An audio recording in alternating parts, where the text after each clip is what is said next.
Mwenyezi Mungu ailaze roho ya hayati Mzee Mtei mahali pema peponi. Amen. Tukae.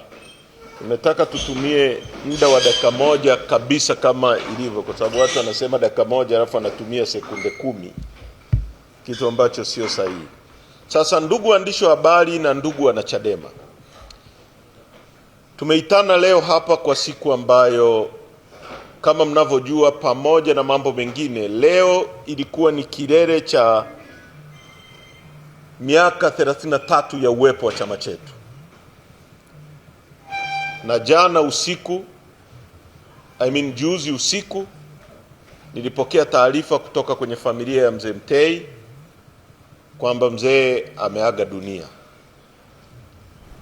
na tukatumia nafasi hiyo kuitangazia nchi na kuwatangazia dunia kwamba mzee huyu ambaye amefanya kazi sio tu ndani ya nchi yetu, amefanya kazi vile vile kwenye Jumuiya ya Afrika Mashariki na amefanya kazi duniani kwenye shirika la fedha la dunia IMF, kwamba ameondoka duniani na amefariki. Sasa kutokana na hilo, jana tukaagiza kwamba bendera zote za chama kwa nchi nzima zipepee nusu mlingoti kwa siku 7 kwenye ofisi zote za chama. Kwenye ile statement tuliitoa, kuanzia kwenye ofisi za mikoa, kanda, mpaka ofisi za chini kabisa za kwenye misingi. Kwa hiyo niko hapa kusisitiza kwamba bendera za chama kama ilivyosema statement ya chama jana zitaendelea kupepea nusu mlingoti kwa siku 7. Tutaendelea na maombolezo kwa siku 7 vile vile, kwa sababu Mzee Mtei, kwa wale ambao hawajui historia ya Mzee Mtei,